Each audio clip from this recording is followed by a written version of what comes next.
Bienvenidos a Geopolítica con Hasiel París. Estamos, como seguramente han escuchado, en plena campaña del rearme de la Unión Europea. Von der Leyen y compañía quiere dedicar una buena millonada de nuestros impuestos y de los suyos para comprar tanques, comprar bombas, comprar granadas, pues para los alemanes, los franceses, los polacos, y parece ser que vamos a rearmar y que estamos rearmando ya a alguno más. Concretamente me he enterado que hay una invitación para una recaudación de fondos a beneficio del nuevo gobierno sirio. Seguramente les suena, la administración de Al-Jolani, un grupo que proviene, el HTS, de facciones de Al-Qaeda y también cercanas al ISIS, y que ha tomado el poder en los últimos meses en Siria, y que bueno, hemos dedicado aquí en Geopolítica un par de programas a ello, donde ya aventurábamos lo que parece ser que está ocurriendo ya.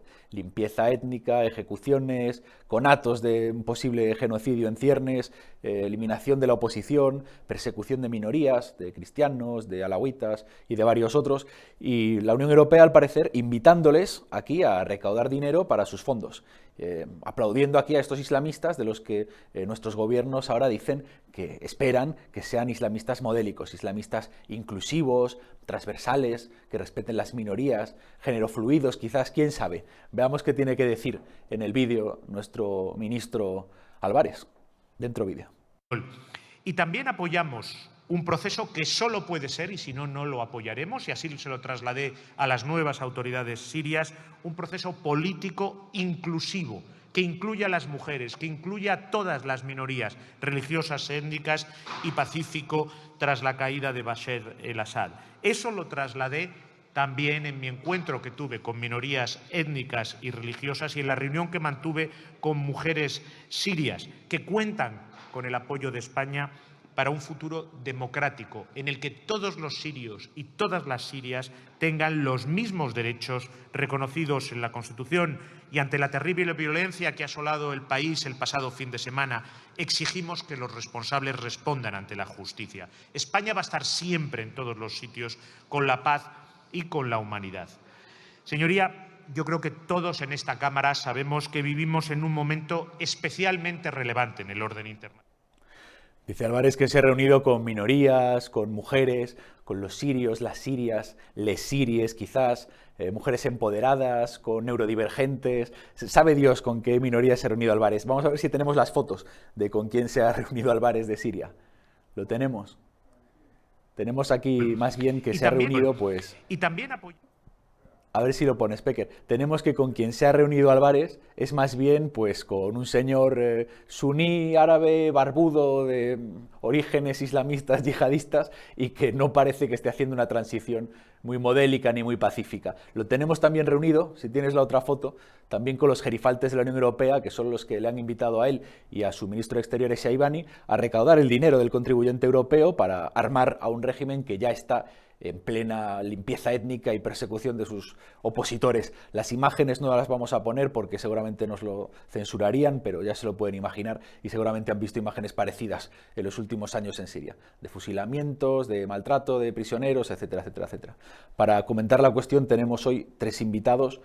Estos sí que son inclusivos y diversos. Tres invitados de un trasfondo étnico, de un origen muy diferente, pero que tienen todos una perspectiva muy interesante sobre lo que está pasando en Europa y si parece ser que ahora nuestros gerifaltes están de amigos con el islamismo que supuestamente era tan peligroso para Europa. Tenemos hoy con nosotros aquí a Taleb Ali-Salem, activista de origen saharaui. Bienvenido. Muchas gracias, bien hallado. En una sola frase, para empezar, ¿qué está pasando con Siria y qué está pasando con la Unión Europea? Bueno, está pasando lo que ya se venía anunciando desde hace muchísimo tiempo, que detrás de los grupos terroristas que operan en Oriente Medio quizás se encontraba una mano occidental. Hoy se confirma y las fotos que acabas de pasar son prueba de ello. Gracias. Tenemos también a Haik Kasamanian, es armenio de origen, ¿verdad? Que también, y de nacionalidad también. De nacionalidad armenia, y que es experto, es abogado, y nos puede contar también un poco qué pasa con Europa y qué pasa con los cristianos. Bueno, con Europa yo creo que la Unión Europea está viviendo su última fase como proyecto porque enfatizan demasiado en el mercado, digamos, defenestrando los valores humanos. Luego, si quieres, ahondamos con algunos ejemplos. Y en cuanto a los cristianos de Siria y al Islam tolerante que existe, al contrario de lo que piensan, porque se tiende a meter todo en el mismo saco, porque los alawitas sí son cristianos tolerantes, en fin, Sí, celebran... son musulmanes tolerantes. Perdona, ha sido un lapsus. Sí. O sea, hay un Islam tolerante, pero no es el que representa. Claro, los alawitas son musulmanes que beben vino, que celebran santos cristianos, es decir, para el gobierno sirio son herejes a más no poder. Entonces, claro, el Islam tolerante o lo que sería y el cristianismo están siendo barridos de Oriente Medio, pero en Irak, ahora en Siria, en fin, y así progresivamente. Sí, tenemos también con nosotros, antes de desarrollar más la cuestión, al doctor Maníbal Tarkis, que es también de origen sirio, creo. Cuéntenos un poco su trasfondo y a continuación, si es tan amable, cuéntenos qué está pasando ahora mismo en Siria, porque las noticias llegan a Europa con cuentagotas. Bueno, yo soy médico cardiólogo que vine a estudiar a España y aquí he quedado. Nosotros en Siria antes no hablamos de la confesión de nadie ni de su religión. Yo aquí mismo me enteré de que había chiitas, por ejemplo, en Siria, después de estar aquí más de 20 o 30 años en total. En Siria todo el mundo sabe que somos un mosaico de religiones, de confesiones, pero ya son milenarias todas. Nosotros, de alguna manera, Siria ha sido la cuna de la humanidad de hace más de 10.000 años y allí nació el cristianismo, luego fue la invasión desde la península árabe, vino el Islam y unos se han convertido al Islam, otros han seguido cristianos y luego en el Islam han ido apareciendo ramas y confesiones que desde luego llevan ya 1446 años reivindicando entre ellos y a veces matanzas, genocidios, masacres, hasta un sinfín. Nosotros los cristianos, yo soy de confesión maronita, somos apostólicos, católicos, apostólicos romanos, incluso de Siria ha habido durante la historia 6 papas de origen sirio.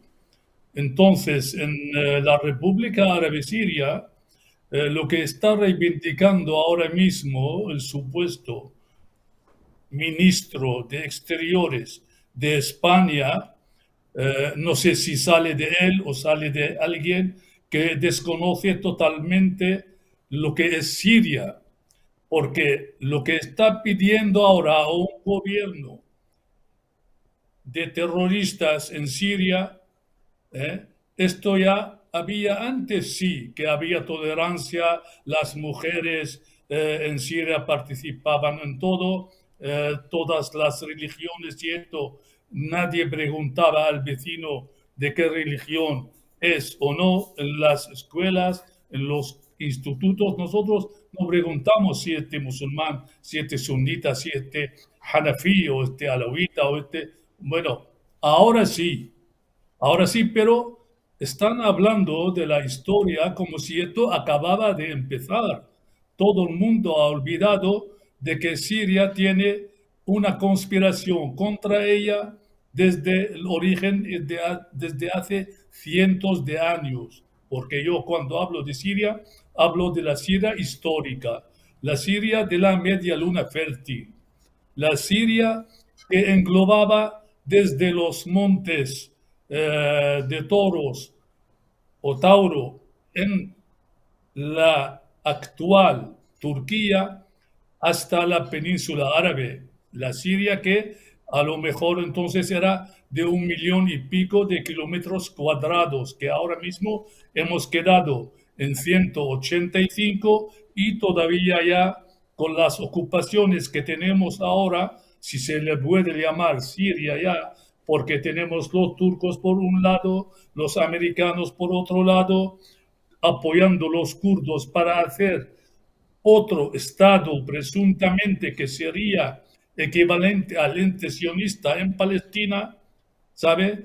Por el sur también están los americanos con la base del Tenef y de otros mercenarios y encima cuando ya hace meses entró no sé si se le puede llamar gobierno, una cantidad de terroristas que ocuparon Siria y ahora se han erigido un gobierno. Solamente quiero decir que estos mismos llevan más de 10 años en Idlib, gobernando, y que todo el mundo sabe lo que han hecho entre ellos allí. Solamente hay 78 grupos diferentes de terroristas venidos del mundo entero. De estos dicen que ahora han entrado a Siria el 7 o el 8 de diciembre pasado o el 27 de noviembre, 18 grupos de estos que tampoco no están bien entre ellos. Entonces, ¿qué es lo que se pretende hacer en Siria? Ni entiendo nada de lo que dice el supuesto ministro de Exteriores, porque esto no se puede, vamos, de alguna manera es vomitivo, porque si ellos no saben lo que es, que vuelvan a su historia reciente, desde Irak al norte, nordeste de Siria, a Idlib, todo este tiempo que tienen decenas, 30, 40 mil presos, según sus mismos grupos coaligados con ellos en Idlib. Mujeres de allí con el burka reivindicando que dejen a sus maridos, que los saquen de las cárceles, etcétera, etcétera. Entonces, ¿qué pretenden o qué esperan que se haga en Siria? Es que no lo entiendo yo. La Unión Europea, aparte de, bueno, yo para mí, Europa, ya siempre lo he dicho, después de la Segunda Guerra Mundial, es una colonia americana, que los Estados Unidos pues hacen con Europa lo que quieren. Y todo lo que sea, desde que cuando promovieron el mercado común europeo, luego la Unión, luego etcétera, etcétera, todo ya sabemos que Europa no es dueña de su destino, ni lo será con esta gente que está gobernando en Europa. Todos los gobiernos estos realmente que pertenecen, parecen a unas sectas determinadas y que van haciendo lo suyo. Yo, Pues luego hablamos de lo que quieran. Yo no, por está mi bien. apellido Sarkis es un apellido sí sirio, aunque Sarkisian es un apellido armenio. Yo he Qué bueno. tenido en Siria amigos que se llamaban Sarkis de apellido, que son americanos, y otros Sarkisian. Qué bueno. ¿Sabe? Pues muchas gracias entonces, Y doctor todos, Sarkis, por su visión no sé sobre ya la situación siria, que es lo que mucho más quieran realista que seguramente que la que digamos. nos da, seguramente la visión que nos acaba de dar usted es mucho más realista que lo que nos ha dado el ministro Álvarez. Muchas gracias y esperamos contar con usted en otra ocasión. Es esto, aparte de esto, yo quería decir solamente que ayer o antes de ayer se ve que el que se ha elegido, lo han puesto como presidente, ha firmado una preconstitución o unas, bueno, que lo primero que tiene que ser el presidente del país de Siria, un musulmán suní, y que luego todas las leyes de la Constitución beben de la Sharia. Esto ya quiere decir todo. No hace falta ya a cualquiera que sepa lo mínimo de lo que esto quiere decir. Pues muchas Yo gracias, saludo- doctor Sarkis. Gracias por estar con nosotros. ¿Qué opinamos de lo que ha dicho el doctor Sarkis? Es una visión completamente distinta a la que dice Álvarez. Álvarez nos habla pues, de islamistas woke prácticamente, ¿no? De una transición liberal, diversa, plural. Sin embargo, lo que nos dice el doctor Sarkis es la Unión Europea, una colonia estadounidense, está apoyando una transición hacia un gobierno monorreligioso, monocolor, donde solo se impone una visión muy cerrada de la Sharia, un grupo muy concreto que ejerce su poder reprimiendo al resto de minorías. ¿Cuál de las dos visiones? Yo prácticamente vengo a coincidir con él, pero voy a dar una visión quizás más heterodoxa. O sea, yo siempre vengo a coincidir, parece ser que la Unión Europea, bueno, la Unión Europea es un ente antropológico, debería ser, o sea, digamos, tiene que haber una base antropológica, sin embargo, se ha limitado simplemente en un mercado y parece ser que en todos los conflictos solo apoya, perdón, no quiero ofender a nadie, pero a circuncidados. O sea, Zelensky, Aliyev, allí en Siria a Golani, Netanyahu, sin embargo, por ejemplo, ¿no? O sea, el de Rumanía le dice, no, tus elecciones no valen. Sin embargo, al de Siria, que dice, ya vemos si ponemos elecciones, dicen, bien. O sea, ¿cuál es el sentido? O sea, sin embargo, por ejemplo, en Ucrania, ¿no? Zelensky dice, no, estoy en guerra, no voy a celebrar elecciones. Sin embargo, Aliyev en Azerbaiyán, en 2013 llegó a publicar los resultados electorales antes de abrir los colegios electorales. Le acaba de felicitar las últimas elecciones Charles Michel. O sea, y es un tipo que está gobernando más años que Putin, preside más años que Putin, un país más corrupto que Rusia, según los índices de Transparency International Transparency. O sea, con sus mismos índices tú ves, dice, ¿qué hacéis? ¿No? Eso es lo que a mí me choca y claro, pues muchas gracias por invitar y contar estas cosas que Empezamos polémicos ya. El doctor Sarkis habla de Europa al servicio de Estados Unidos, aquí se menciona al servicio de Israel, si no lo he entendido mal. Bueno, más o menos van los tiros por ahí. ¿Cuál es la conexión entre por qué Israel, por qué la Unión Europea puede tener un interés en promover regímenes islamistas que supuestamente serían, en principio, cabría entender, contrarios a los intereses de una Europa mayoritariamente cristiana o de Israel?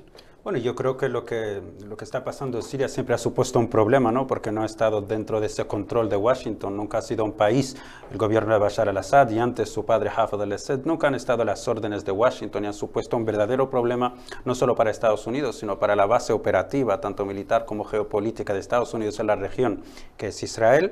Y realmente Siria suponía digamos, un país clave en lo que es el eje de la resistencia. De hecho, suponía la conexión terrestre de Irán con el eje de la resistencia, las fuerzas de resistencia, ya sea Hezbollah o Hamas en Gaza, ¿no? Y desde hace muchísimos años se está buscando la forma de destruir ese régimen, de cambiar ese régimen para romper el eje de la resistencia y para también bloquear esa vía de apoyo que viene desde Irán a través de Siria, ¿no? Yo creo que se ha mencionado y muy bien apuntado también el hecho de que Israel está detrás de todo esto, quizás Estados Unidos también, y que Europa tan solo es un monigote que se está utilizando. Yo creo que no es secreto para nadie de que Europa ha perdido su personalidad desde hace muchísimo tiempo y se ha convertido en una herramienta en manos de Estados Unidos, al servicio de Estados Unidos. La utiliza y la tira como un Kleenex, como hemos visto ahora también con la cuestión de Ucrania cuando le viene en gana, ¿no? Que hubo un encontronazo ahí. Volviendo al tema principal, ¿por qué se está apoyando a este grupo de terroristas que está gobernando actualmente Siria? Yo creo que básicamente son el Wagner de Occidente, son el Wagner de Israel y de Estados Unidos. Son unas fuerzas que instrumentalizando la religión, y yo creo que también... Wagner, ¿te refieres al grupo de mercenarios que trabajaba para Rusia? Exactamente, yo creo que básicamente son fuerzas. Estados Unidos desde la guerra de Irak se ha llevado una lección de no llevar sus fuerzas porque desgasta mucho internamente, entonces básicamente ha apostado por utilizar fuerzas regionales bajo cualquier tipo de ideología. En este caso se utiliza la religión, se promueve, ¿no?, esa confrontación sunitas, chiitas, alawitas, cristianos, musulmanes y demás, porque es un discurso que funciona ahí, se alimenta esa enemistad, se alimenta ese conflicto y se utilizan estas fuerzas para, pues eso, para generar o para cumplir los intereses de Estados Unidos e Israel en la región. Pero estas fuerzas que apoyamos, estas fuerzas islamistas, estamos hablando de Siria, pero no lo quiero cerrar aquí. También podemos hablar de Turquía, que parece ser que de golpe lleva tiempo siendo ya supuestamente nuestro mejor amigo y socio de la OTAN. Podemos hablar también de Marruecos, que creo que es un tema que dominas mucho. ¿Por qué hay esa conexión de la Unión Europea con Marruecos, cuando supuestamente es una amenaza especialmente para España? Bueno, también es uno de los puntos de hipocresía. Habéis puesto antes las declaraciones del ministro de Exteriores español, Álvarez, y yo creo que es uno de los peores ministros de Exteriores en la historia de España. Hablaba de un gobierno inclusivo, hablaba de que España siempre estará con la paz y con la humanidad, mientras se daba la mano con el que era responsable del grupo terrorista ISIS en el momento que el ISIS estaba cometiendo atentados terroristas en España, como el atentado de Barcelona, ¿no? Entonces te estabas dando la mano con un terrorista, estaba en la lista de los terroristas más buscados del mundo, se le ha puesto un traje como si el traje pudiese borrar, ¿no?, su pasado de líder de una organización terrorista, y viene al Congreso de los Diputados a hablar de que está con la humanidad y con la paz y demás. Yo creo que ahí está un poco la contradicción, también a referencia a las relaciones no solo de la Unión Europea, sino especialmente de España con el régimen marroquí, ¿no? Vemos que para España actualmente, y esto tampoco es secreto para nadie, y el que no lo quiera ver es porque no lo quiere ver, que el enemigo actual de España es Marruecos, el enemigo está al sur. El expansionismo marroquí, la ideología marroquí, la instrumentalización de la migración por parte de Marruecos, esa guerra híbrida que se lleva practicando desde hace muchos años en Ceuta, Melilla, los reclamos sobre aguas canarias y demás, eso es lo que supone una amenaza para España. Sin embargo, desde el gobierno de Pedro Sánchez, Álvarez también es uno de los mayores defensores de Marruecos. No solo hay un silencio absoluto sobre esto, sino que se financia y se apoya a Marruecos militar y económicamente. Es básicamente tirar piedras a su propio tejado. Esto es increíble. Ahora voy contigo, pero déjame cerrar la cuestión marroquí. Es increíble que si supuestamente Marruecos es nuestra principal amenaza de defensa, esté el gobierno de PSOE, de Sánchez, Álvarez y demás, contándonos historias sobre ir a la guerra con Rusia y no digan nada de Marruecos. ¿Por qué no dicen nada de Marruecos? Bueno, yo creo que la relación del Partido Socialista, especialmente el Partido Socialista, actualmente Felipe González disfruta de un palacete regalado por la Casa Real Marroquí en Tánger. Hemos visto que recientemente José Bono también se le regaló un palacete o compró un palacete también en Marruecos. Zapatero viaja de vez en cuando a dar conferencias muy bien pagadas en Marruecos, por lo cual hay una relación del Partido Socialista muy personal con Marruecos. De hecho, el Partido Socialista yo creo que es el principal lobby, porque aquí también podríamos hablar de la ministra Trujillo, que fue ministra con Zapatero, incluso habló de que hay que ceder Ceuta y Melilla a Marruecos y lo dijo públicamente. Hablamos de Aguilar, ¿no?, que es eurodiputado del Partido Socialista, es uno de los mayores defensores de las tesis expansionistas marroquíes, por lo cual yo creo que España actualmente tiene el enemigo en casa y se llama Partido Socialista. Madre mía. Programa polémico hoy. Haik, voy a llevar otro punto más de la conversación. Hemos hablado del apoyo europeo a la gente de ISIS y Al-Qaeda en Siria, del apoyo europeo a Marruecos y al régimen marroquí, y me falta otro pilar del islamismo progresivo, inclusivo, diverso que estamos apoyando, que es la cuestión del mundo turco y de Azerbaiyán en concreto. Ahí tenemos un país sobre el que creo que sabes bastante y nos puedes contar, que está atacando una nación cristiana y sobre el que la Unión Europea como mínimo está callada y en el peor de los casos... Sí, la religión, o sea, realmente se está instrumentalizando la religión, digamos, porque realmente lo que es el gobernante de Azerbaiyán procede de la antigua nomenclatura soviética, tenía una educación laica. Sin embargo, digamos, el proyecto expansionista de Erdogan se versa en el islamismo y digamos tiene una organización que se llama la Organización de Estados Turcos, y Erdogan ha dicho públicamente que el siglo XXI va a ser del mundo turco. ¿Y esta organización tiene influencia en Europa? Sí tiene influencia. Es que a mí lo que más me sorprende que están hablando ellos ya de cooperación militar, van a un nivel avanzado, y yo digo que el enemigo no es Rusia. O sea, se está gestando un enemigo a tus puertas, el que se ha plantado 2 veces a las puertas de Viena, y acaban de armonizar el alfabeto para unificar, porque digamos un uigur chino también pertenece, digamos, o sea, digamos, el apetito de Erdogan llega hasta China, ¿sabes? Entonces, claro, en este sentido, digamos, la cristiandad en Oriente Medio se ve mermada porque yo llamo judeoislamismo, porque realmente nunca nadie me va a poder señalar una guerra en el que el Estado de Israel haya apoyado a cristianos. Solo los ha bombardeado recientemente en el norte del Líbano, incluso en los recientes bombardeos de Irán fue en Isfahán, donde se concentra la mayor población cristiana. Ayer murieron cristianos armenios en Siria, bombardeados por Israel, ¿sabes? O sea, realmente lo que ha pasado en Siria es exactamente lo que ha pasado con Hamas. Israel lo que hace, patrocina el yihadismo, o sea, a Hamas le financió Israel, por Netanyahu Hamas, él justifica que es para dividir a palestinos. ¿Qué pasa? Los normales son la Autoridad Nacional Palestina, mete pasta en los tarados que le dicen desde su carta fundacional que le van a destruir, se dejan actuar. De hecho, pongan, por ejemplo, Netanyahu sabía del ataque y hay informe. Total, y ya calzan la acción como reacción, como respuesta. Exactamente lo mismo ha pasado en Siria. ¿Qué pasa? Que han armado a los yihadistas, ¿sabes? Y ahora van de que defienden drusos, no sé qué, no sé en cuánto, y a las horas de caer Bashar al-Assad estaban a 20 kilómetros de las puertas de Damasco, conquistando el pico más alto de Siria y controlando los recursos hídricos, contando que, en fin, y puntos suspensivos. O sea que Israel, de nuevo destacas el poder y el papel que tiene en todo este conflicto. En todo, y en Azerbaiyán también. O sea, en Azerbaiyán realmente el periódico Haaretz publicó un artículo en el que decía que el apoyo, o sea, siempre gana, ellos siempre acaban ganando, ¿sabes? O sea, realmente lo que hicieron o sea, donde vivían armenios desde, o sea, porque además Nagorno-Karabaj es una de los lugares Nagorno-Karabaj es un enclave armenio. Sí, pero no digamos, no veamos desde el punto de vista político-administrativo, sino para la audiencia, sí, para la audiencia sí, pero es un enclave armenio que está ocupado y sitiado por Azerbaiyán. sí, realmente Nagorno-Karabaj realmente es la parte oriental del altiplano armenio, la meseta armenia, desde donde nacen los dos grandes ríos de Oriente Medio, que es el Tigris y el Éufrates. Entonces, ¿qué pasó? Durante la URSS hicieron unas divisiones raras, no esperaban que la URSS desapareciera y quedó bajo el control de Azerbaiyán. Un trocito de Armenia, sí, es como tú imaginas, cristiana, ¿verdad? Claro. Quedó rodeada por población musulmana de Azerbaiyán. Claro, es como si en la época de Franco, por ejemplo, dejan Zamora en la comunidad autónoma gallega y España se desintegra y los gallegos dicen no somos zamoranos, pero en este caso existe diferencia lingüística, religiosa, en fin, es un clivaje mucho mayor, ¿no? Entonces, Israel lo que ha hecho, apoyando a los azerbaiyanos, que les suministra el 70% de armamento, además, armamento exclusivo, es decir, drones merodeadores que nadie tiene, y con exclusividad, es decir, con compromiso que no se lo va a vender lo mismo a Armenia.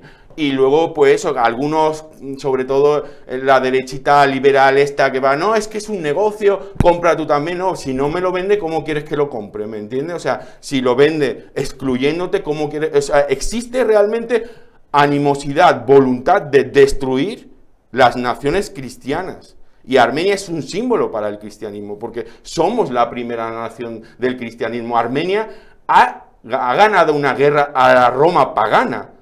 Armenia daba refugio a los cristianos romanos que huían antes del siglo IV, que se convirtieron Armenia fue en el 301, en fin. Es el reino cristiano más antiguo.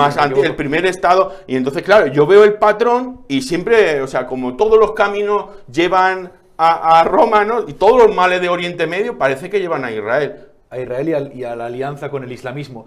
Tenemos el caso de Armenia, tenemos el caso de Siria, que como ha dicho el doctor Sarkis, también es una nación fundamental para el cristianismo, y estaríamos apoyando su destrucción por parte de una alianza entre ciertas fuerzas islamistas y sionistas. Ocurre lo mismo en el caso de Marruecos. Hay un vínculo entre el régimen marroquí y el mundo de Israel. ¿Y cuál es este vínculo? Sí, totalmente. Siempre ha existido ese vínculo, ¿no? Básicamente el principal objetivo, digamos, de Marruecos y en sus relaciones, no solo con Estados Unidos, sino también con Israel, es el de blanquear y forzar su ocupación al territorio muy rico, por cierto, del que yo provengo, que es el territorio del Sáhara Occidental y que Marruecos ocupa de forma ilegal desde 1975. Pero estas relaciones se hicieron públicas ya a partir del año 2021-2022, cuando Marruecos anunció la normalización de relaciones con Israel. Marruecos busca, a través de esta normalización de relaciones, forzar su ocupación al Sáhara Occidental, pero también reforzarse ante España, a la que Marruecos también sigue reclamando Ceuta y Melilla. Incluso los más optimistas en Marruecos,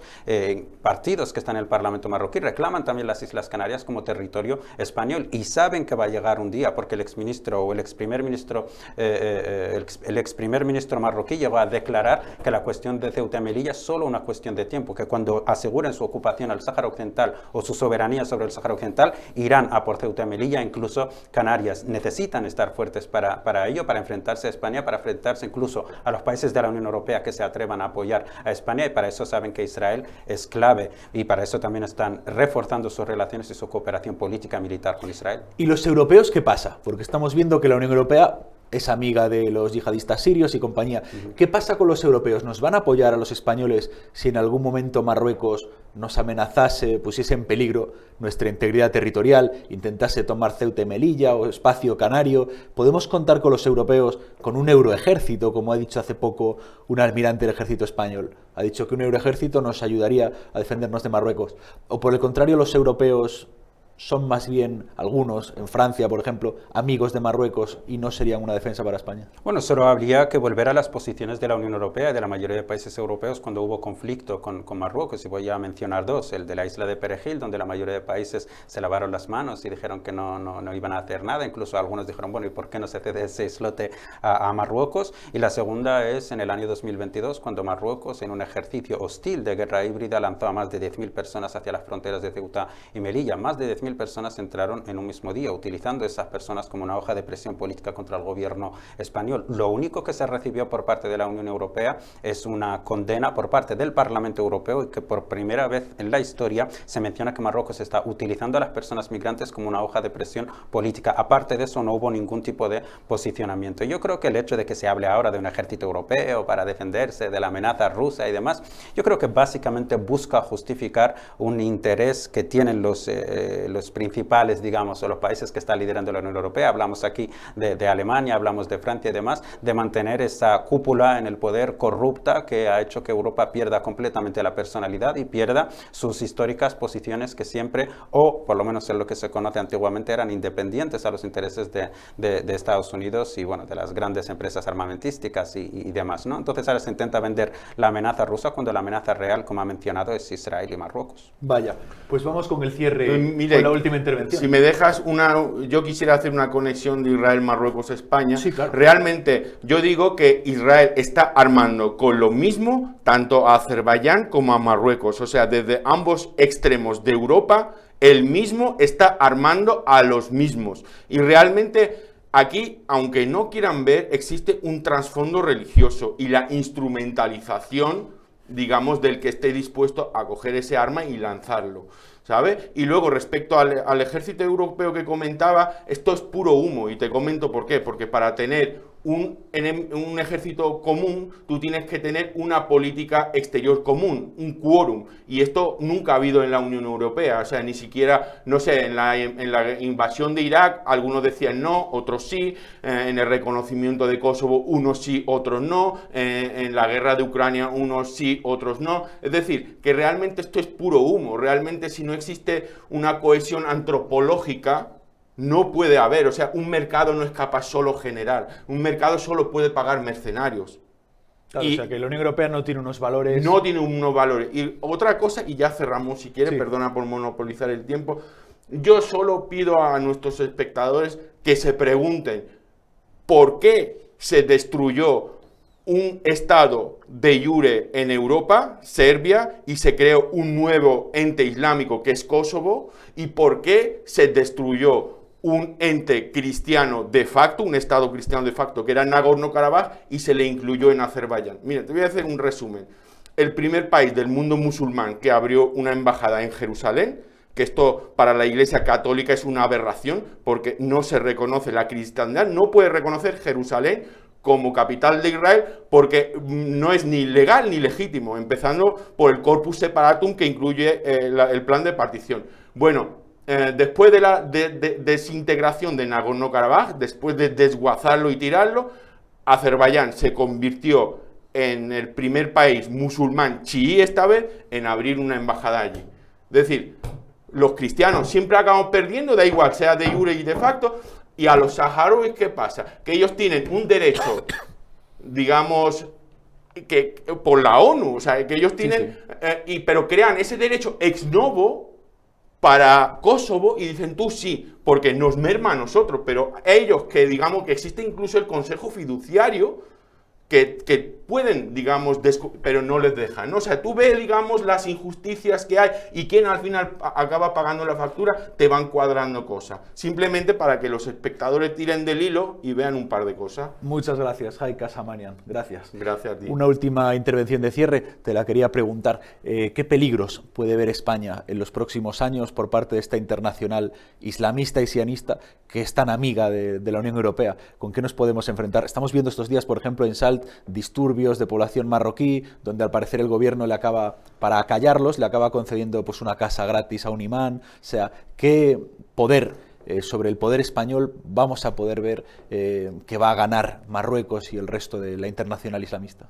Bueno, yo creo que Marruecos siempre ha utilizado el islamismo. De hecho, hay un peligro del que no se habla mucho y yo creo que mucha gente no es consciente del peligro que supone realmente Marruecos, que es que Marruecos tiene actualmente el control sobre el 95% de mezquitas en España, por lo cual Marruecos tiene el poder de radicalizar o desradicalizar a la población marroquí existente aquí. Hay un punto muy importante para España, que es la colaboración en materia de lucha contra el terrorismo, que se habla mucho de tener esta relación con Marruecos, porque Marruecos, al tener el control sobre la mayoría de mezquitas en España, también tiene el control de radicalizar o desradicalizar a su población dentro de España. También todas las conexiones y la mayoría de conexiones de grupos terroristas que han operado en Europa o han operado en España, incluso lo que se llaman lobos solitarios, siempre eran de nacionalidad marroquí. Los servicios de inteligencia marroquíes presuntamente tenían de forma directa o indirecta relaciones con ellos, por lo cual yo creo que, vuelvo a insistir, que el peligro no es Rusia, el peligro para España y para Europa se llama Marruecos y se llama Israel. Y si los españoles, si los políticos españoles y sus representantes legítimos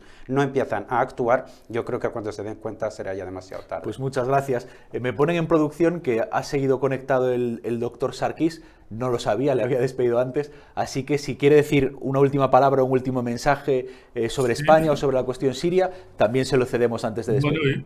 Bueno, yo hablaría sobre Siria porque ahora ya lo de España está totalmente a la vista, pero sobre Siria, si realmente tenemos que mirar la historia y el proyecto sionista para crear el gran Israel.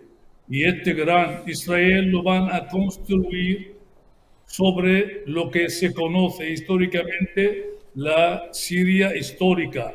Por esto ellos mismos se ayudan con los cristianos sionistas y con el Islam sionista, igual que hay cristianos sionistas, hay musulmanes sionistas. La internacional de la hermandad musulmana fue creada por ellos, por los sionistas, y es la otra cara de la moneda. Aquí sionismo, aquí hermandad musulmana. Su función es destruir todo lo que sea, lo que nosotros conocemos por la unidad árabe, por el arabanismo, por la convivencia de todos los pueblos del mundo árabe entre sí y no diferenciar entre una confesión, una religión y otra. Yo estoy de acuerdo que siempre han hecho lo mismo en Nagorno-Karabaj, en el Sahara Occidental. Todos yo lo viví de lleno y en directo, cómo se vendió el Sahara Occidental. En aquellos momentos, Franco estaba en el lecho de morir y pensaba que España estaba defendiendo el Sahara. Lo que pasa, hubo el acuerdo con Estados Unidos, hicieron la Marcha Verde, utilizaron esto y se han ganado el 80% del fosfato del mundo. Y Marruecos, no de ahora, Marruecos desde su formación, desde hace cientos de años siempre ha sido sionista. Los consejeros de los reyes son sionistas.